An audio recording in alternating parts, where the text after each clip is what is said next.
प्रिय साथियों, ये कथा है उस समय की जब ब्रह्मांड में एक ऐसी रिक्तता छा गई थी जिसे केवल प्रेम की अग्नि ही भर सकती थी। ये कथा है उस अविरल प्रेम की, उस अथाह त्याग की जिसने सृष्टि के आधारभूत संतुलन को पुनः स्थापित किया।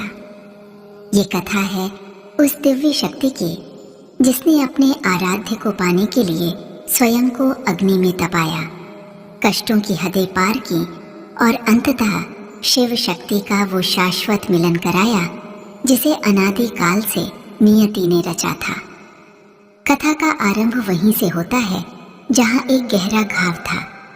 महादेव शिव के हृदय में उनकी प्रिया सती के देह त्याग के उपरांत सती ने जब अपने पिता दक्ष के यज्ञ में अपने पति के अपमान से आहत होकर स्वयं को भस्म कर लिया था, तब शिव का क्रोध प्रलयंकर था। उन्होंने तांडव मचाया, सती के शरीर को कंधे पर उठाकर त्रिलोक में घूमते रहे और अंततः गहन वैराग्य में लीन हो गए। कैलाश के एकांत शिखर पर वे अपनी चेतना को समेटे, आंखों में अश्रु नहीं अपितु शून्य लिए गहन समाधि में बैठ गए। उनकी जटाएं उलझ गईं, शरीर भस्म से धूसरित हो गया और वे संसार से विरक्त हो गए। उनकी समाधि ऐसी थी कि मानो स्वयं काल भी थम गया हो।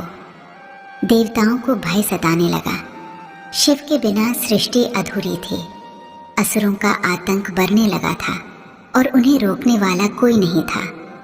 तारकासुर जैसे शक्तिशाली दानव को केवल शिव पार्वती के पुत्र ही मार सकते थे, किंतु शिव तो समाधिस्थ थे।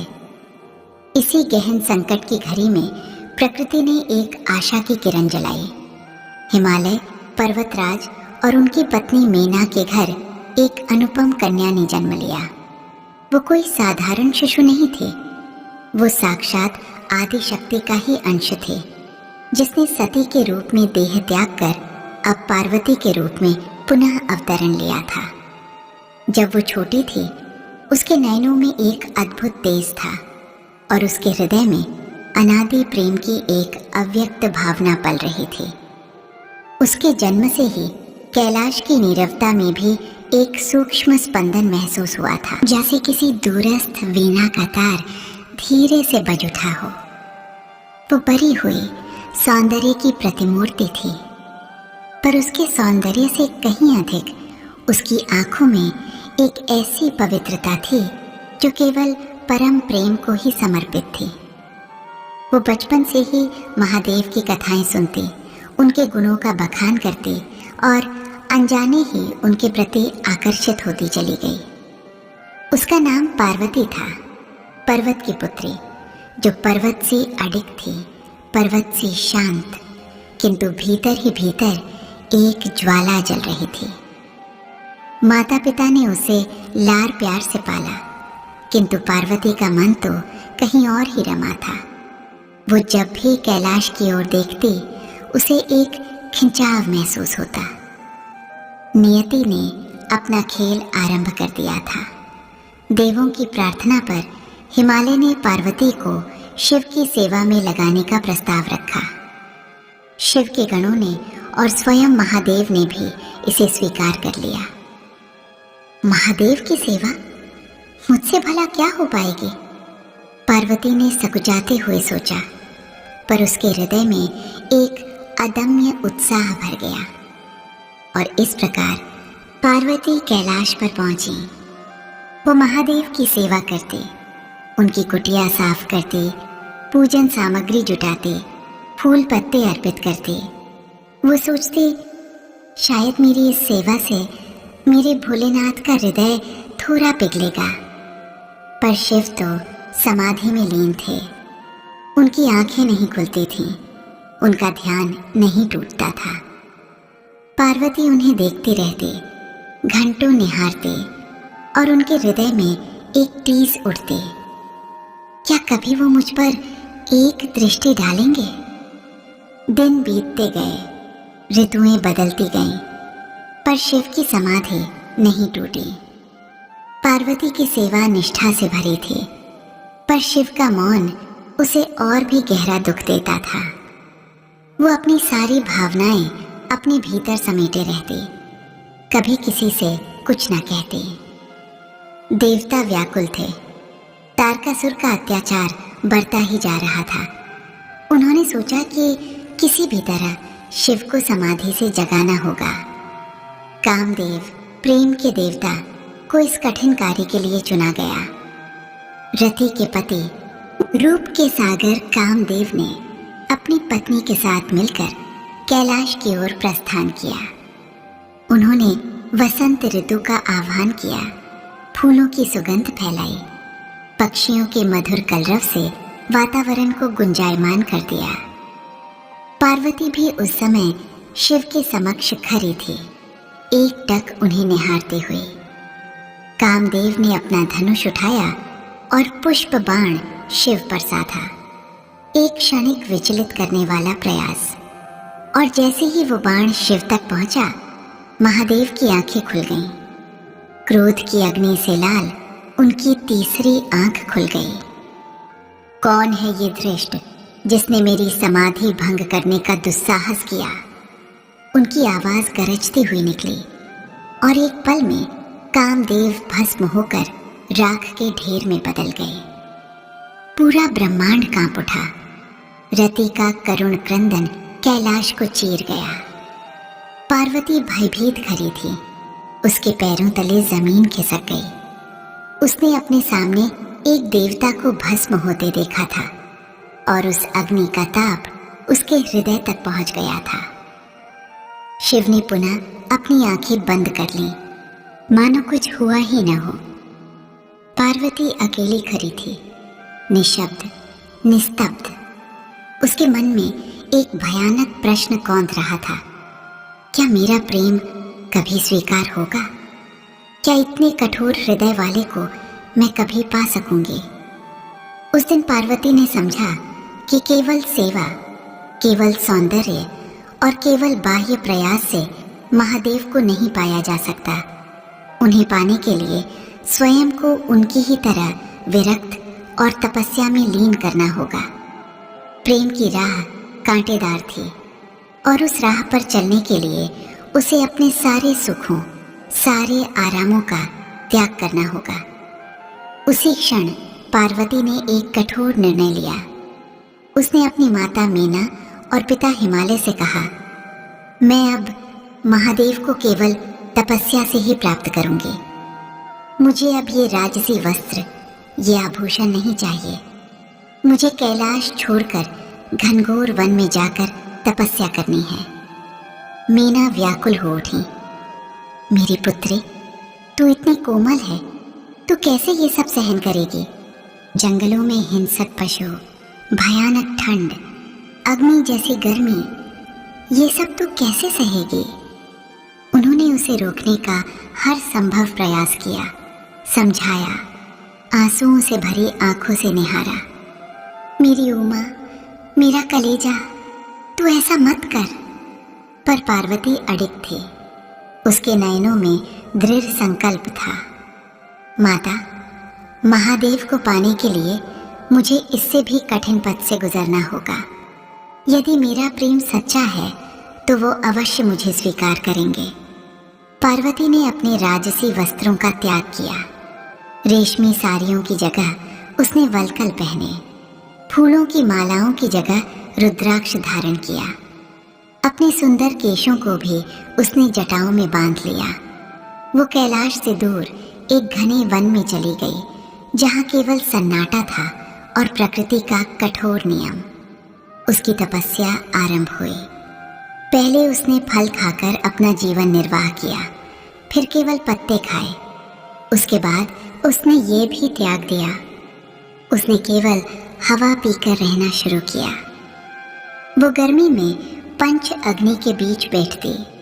चारों दिशाओं से अग्नि की लपटें उसे घेरती और ऊपर से सूर्य देव का तीव्र ताप। उसका शरीर अग्नि में तपता, त्वचा जल जाती, पर उसके ध्यान में केवल महादेव का रूप था। वो अपनी आंखें बंद कर लेती और शिव का ध्यान करते। हे महादेव, हे मेरे स्वामी, मुझे स्वीकार कीजिए। बारिश में वो खुले आकाश के नीचे बैठी रहती, मूसलाधार वर्षा होती, बिजली करकती, पर वो अविचल बैठी रहती। जल की धाराएं उसके शरीर को धोती रहती, पर उसके मन में कोई विचलित नहीं होता। ठंड में वो बर्फ से ढके कैलाश के समान ठंडे जल में खड़ी होकर तपस्या करती। उसका शरीर नीला पड़ जाता, होंठ कांपते, पर उसकी आत्मा में महादेव का नाम ही ऊर्जा देता। कई वर्ष बीत गए, उसकी देह सूखकर कांटा हो गई थी, मांस गल गया था, हड्डियां दिखने लगी थीं। उसकी सुंदरता जो कभी देवताओं को भी मोहित करती थी, अब तपस्या की तेजस्विता में बदल गई थी। उसे देखकर कोई भी कह नहीं सकता था कि ये वही राजपुत्री पार्वती है। उसकी तपस्या इतनी कठोर थी कि उसने अंत में पत्तों का सेवन भी त्याग दिया। इसीलिए वो अपर्णा कहलाई, वो जिसने पत्ते भी छोड़ दिए हों। उसकी निष्ठा इतनी प्रबल थी कि स्वयं देवता भी आश्चर्यचकित थे। देवताओं ने सोचा, क्या शिव अब भी नहीं पिघलेंगे?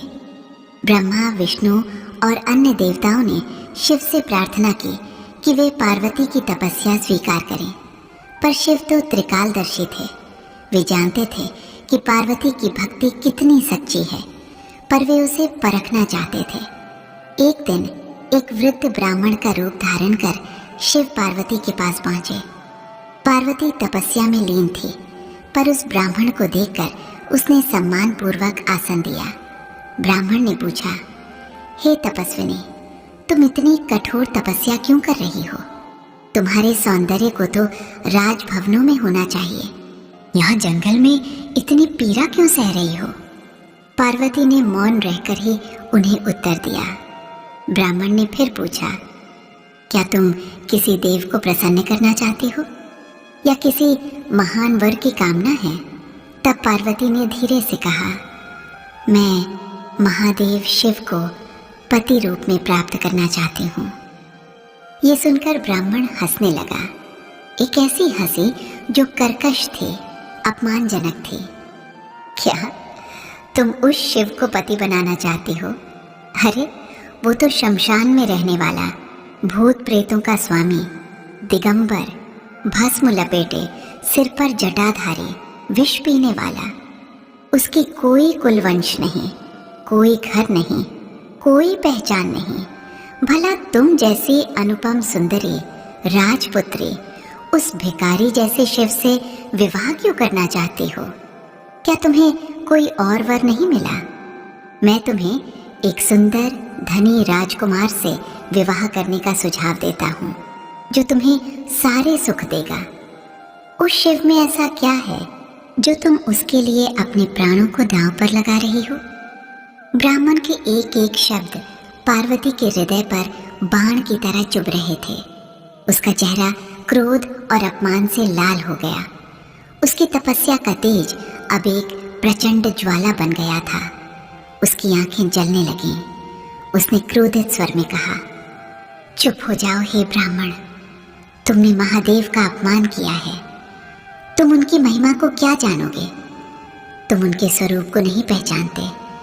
वे तो तीनों लोकों के स्वामी हैं, कल्याणकारी हैं, योगीश्वर हैं, परम वैरागी हैं। उनका रूप बाहरी नहीं, आंतरिक है। जिसे तुम शमशान कहते हो, वो तो उनकी क्रीड़ा भूमि है। जिसे तुम भूत प्रेत कहते हो, वे उनके प्रिय गण हैं। वे दिगंबर हैं, क्योंकि उन्हें किसी आवरण की आवश्यकता नहीं। वे भस्मधारी हैं, क्योंकि वे मृत्यु पर विजय प्राप्त कर चुके हैं। वे विष पीकर नीलकंठ हुए ताकि संसार का कल्याण हो सके। उनका अपमान करने वाले तुम कौन होते हो?